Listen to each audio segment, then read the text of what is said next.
नमस्कार, स्वागत है आपका भीम न्यूज इंडिया में। आप देख रहे हैं भीम न्यूज इंडिया। मैं हूं आपका दोस्त विनय कुमार सिंघल। यह वीडियो SC ST और अति पिछड़ों को, जो कि अपने समाज के बारे में चिंता करते हैं, उनको देखना चाहिए। देखिए राहुल गांधी ने क्या कुछ कहा। भीम न्यूज इंडिया की रिपोर्ट आप देख रहे हैं भीम न्यूज इंडिया। करोड़ नए वोटर इलेक्शन कमीशन ने लिस्ट में डाले।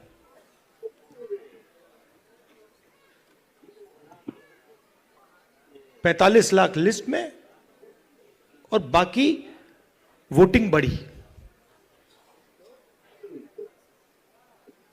सारे के सारे जो वोटर नए वोटर थे, सारे के सारों ने बीजेपी को वोट दिया। और जहां भी नए वोटरों ने बीजेपी को वोट दिया, वहां बीजेपी ने चुनाव जीता।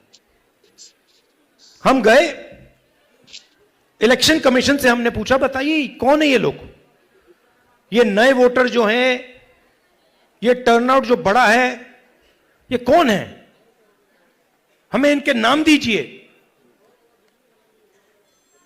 वोटर लिस्ट दीजिए। कहते नहीं देंगे।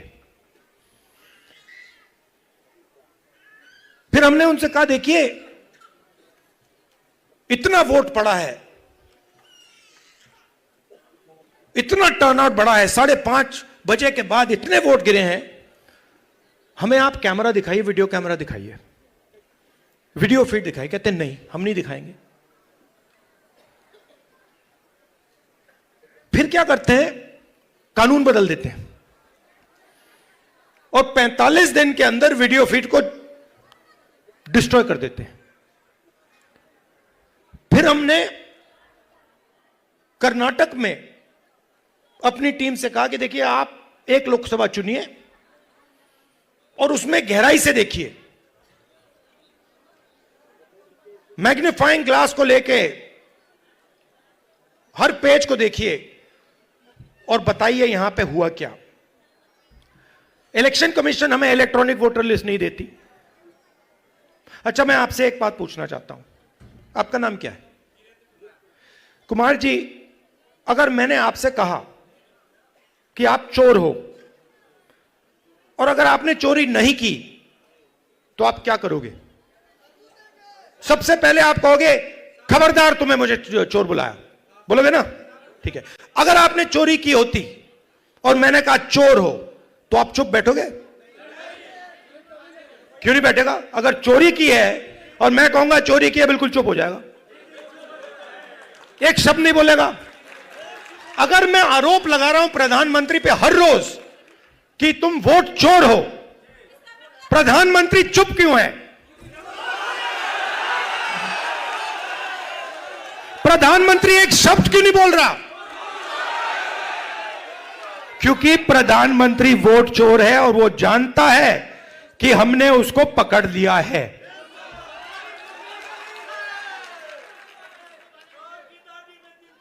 देखिए, मैं आपको एक बात बताता हूं। देखिए, हमारा जो काम है ना, मेरा जो काम है, मेरे बारे में आप दो चीजें समझ लीजिए। सबसे पहले, अगर मैंने किसी चीज के बारे में मन बना लिया तो फिर मन बना लिया। और दूसरी चीज, मैं सुपरफिशियल बात नहीं करता हूं, मैं गहराई से चीजों को समझकर काम करता हूं। अब आप एक बात समझिए और सुनिए। जब वोट चोरी होती है तो इस संविधान पर आक्रमण होता है। इस संविधान में लिखा है कि हिंदुस्तान के एक नागरिक को एक वोट मिलेगा, चाहे वो अंबानी हो, चाहे वो सबसे गरीब व्यक्ति हो, किसान हो, मजदूर हो, वोट एक मिलेगा। मोदी जी, मैं आपको बता रहा हूं, मोदी जी डरे हुए हैं, क्योंकि मोदी जी को बात समझ आ गई है कि अब चोरी पकड़ी गई है और अब वो भाग नहीं सकते हैं। हम आपको दिखाएंगे कि सिर्फ माधवपुरा में चोरी नहीं हुई है, लोकसभा में चोरी हुई है, हरियाणा में चोरी हुई है, महाराष्ट्र में चोरी हुई है, मध्य प्रदेश में चोरी हुई है, और अब ये बिहार में चोरी करने की कोशिश कर रहे हैं। और बिहार की जनता ने इनको हिला के रख दिया है, हिला के रख दिया है।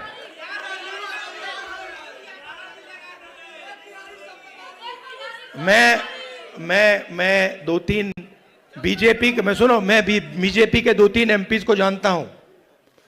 मेरे फोन पे मैसेज आ रहे हैं, आप प्रधानमंत्री को वोट चोर मत कहिए। कैसे मत कहूं भाई, है तो कहना पड़ेगा। अब ये तीर जाके सीधी टारगेट पे लगेगी। अब इसका लक्ष्य क्या है? ये वोट चोर और संविधान को मिटाना, खत्म क्यों करना चाहते हैं, मैं आपको बताता हूं। देखिए, हमें बैलेंस चाहिए, बैलेंस चाहिए। मतलब इस देश में अगर एक व्यक्ति को एक वोट मिलता है तो भागीदारी सबको मिलनी चाहिए। और जब हम हिंदुस्तान की संस्थाओं को देखते हैं,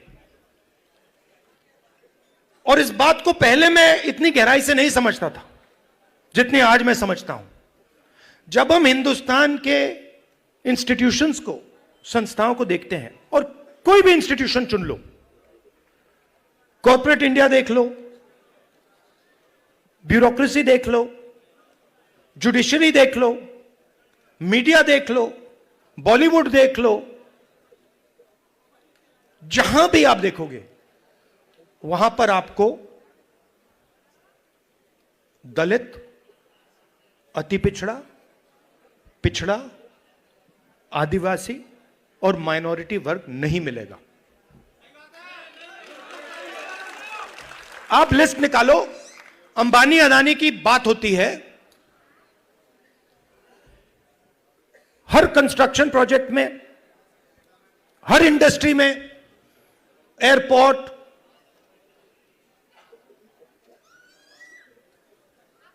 जमीन,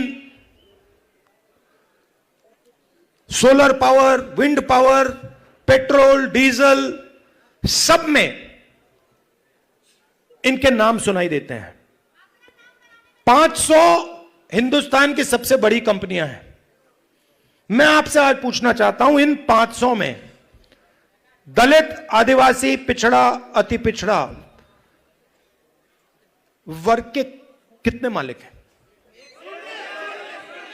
मतलब हिंदुस्तान की पूरी इकोनॉमी में 90% तो है ही नहीं, 90% है ही नहीं। आप जाते हो प्राइवेट अस्पताल में, जाते हो, सरकार का काम आपके स्वास्थ्य और शिक्षा का देखभाल करने का होता है। ये बिजनेसमैन का काम नहीं होता है, ये सरकार का काम होता है कि अगर कोई गरीब व्यक्ति बीमार हो जाए, सरकार की जिम्मेदारी होती है कि हमारा नागरिक है, हमारे देश का नागरिक है, इसकी रक्षा, इसकी प्रोटेक्शन, इसके स्वास्थ्य की प्रोटेक्शन हमें करनी है ना। कॉन्स्टिट्यूशन में यह नहीं लिखा है कि अगर हिंदुस्तान का कोई गरीब व्यक्ति बीमार हो जाए तो उसे मतलब 6, 10, 15 लाख रुपए का बिल दे दो। लिखा है कहीं? नहीं लिखा है। प्राइवेट स्कूल अस्पताल बंद हो, एक समान शिक्षा नहीं, वो देखिए, मगर मैं उससे पहले एक सवाल पूछ रहा हूं। प्राइवेट अस्पतालों की लिस्ट निकालिए। ये बड़े बड़े अस्पताल हैं जहां आप लोग जाते हो, जहां आपके जेब से लाखों रुपए निकलता है, इनके मालिकों की लिस्ट निकालिए और मुझे वहां दिखा दीजिए दलित कौन है, आदिवासी कौन है, पिछड़ा कौन है, अति पिछड़ा कौन है, माइनॉरिटी का नाम, वहां नाम दिखा दो। अच्छा ठीक है, आप कहोगे नहीं भैया हमें स्वास्थ्य के कुछ लेना देना नहीं, तो फिर मैं कहूंगा ठीक है भैया, शिक्षा के देख लेते हैं, इंजीनियरिंग कॉलेजेस देख लेते हैं, यूनिवर्सिटीज देख लेते हैं, प्राइवेट यूनिवर्सिटीज, कॉलेजेस जहां आपको लाखों रुपए देने पड़ते हैं अपनी जेब से अपने बच्चों को पढ़ाने के लिए, खेत बेच के। फिर मुझे बताओ उनके मालिकों की लिस्ट में बता दो कौन सा है, मतलब अति पिछड़ा कौन है वहां पे बैठा हुआ। तो आप 90% हो। अब ठीक है, अगर आप सब मिलाकर 2% होते तो मैं कहता ठीक है भैया आप 2% हो, बात वहां खत्म हो जाए। मगर आप तो मेजोरिटी में 90% हो। आप 90% की भागीदारी हिंदुस्तान में है ही नहीं। कर्नाटक, तेलंगाना में हमने जाति जनगणना किया, आप हैरान हो जाओगे। सारे के सारे जो गवर्नमेंट के कॉन्ट्रैक्ट हैं, छोटे से लेकर बड़े, उनमें कोई अति पिछड़ा नहीं है, कोई दलित नहीं, कोई आदिवासी नहीं, कोई पिछड़ा वर्ग का नहीं। आप राजनीति कैसे करोगे? मतलब पूरी की पूरी फंडिंग आपके हाथ में नहीं है, कॉर्पोरेट इंडिया नहीं है, अस्पताल नहीं है। अच्छा ठीक है, आपको यह सब नहीं चाहिए, मीडिया देख लो, मुझे नाम बताओ। मैं देखिए, मैं बड़े प्यार से बोल रहा हूं, मैं बड़े प्यार से बोल रहा हूं, भागीदारी तो होनी चाहिए। ये ओपिनियन बनाते हैं, ये लोग ओपिनियन बनाते हैं। नहीं, वो आपने बोला सबसे खराब आज तक है, मगर मुझे ये बताओ, एंकर्स में से मालिकों में से मुझे अति पिछड़ा नाम बता दो, मुझे दलित नाम बता दो, छोड़ो अति पिछड़ा छोड़ो, दलित बता दो, पिछड़ा बता दो। नहीं है तो कॉर्पोरेट इंडिया उधर नहीं हो, आप मीडिया में नहीं हो।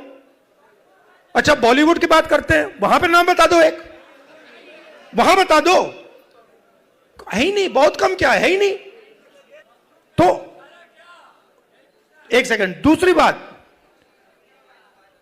जो ये 50% की दीवार है रिजर्वेशन की, मैं आपको गारंटी करके कह रहा हूं, इसको तो हम चूरा चूरा करके फेंक देंगे उठा के। और ये देखिए, ये पहले 2 कदम है। आप ये मत सोचिए कि इसके बाद हम बात छोड़ देंगे। ये जाति जनगणना से हमें एक विकास का एक नया मॉडल मिलेगा, वो शुरुआत होगी। मगर हमारा लक्ष्य है कि देश में बैलेंस होना चाहिए, सब लोगों को इस देश में जगह मिलनी चाहिए, कोई भी हो, अपर कास्ट हो, दलित हो, अति पिछड़ा हो, माइनॉरिटी हो, सबको जगह मिलनी चाहिए और सबकी इज्जत होनी चाहिए। और मोहब्बत की दुकान, मतलब नफरत नहीं, प्यार से, बिना नफरत, बिना हिंसा, सबको लेकर देश की जो पूरी शक्ति है, जो देश के हर लोग में, हर व्यक्ति में है, उस पूरी शक्ति का हमें प्रयोग कर कर देश को आगे ले जाना है। आप देख रहे थे भीम न्यूज़ इंडिया। यदि आपको हमारे द्वारा दिखाई गई खबरें पसंद है तो प्लीज़ हमारे चैनल को यूट्यूब पर सब्सक्राइब कीजिए, लाइक कीजिए, शेयर कीजिए, कमेंट्स कीजिए। बेल आइकन का बटन दबाना ना भूलें, जिससे कि आने वाले नोटिफिकेशन की जानकारी आपको मिल सके। भीम न्यूज़ इंडिया के फेसबुक पेज, ट्विटर यानी एक्स और टेलीग्राम पर भी आप फॉलो कर सकते हैं। न्यूज़ अपडेट के लिए बने रहिए हमारे साथ, देखते रहिए भीम न्यूज़ इंडिया। आपका बहुत बहुत धन्यवाद।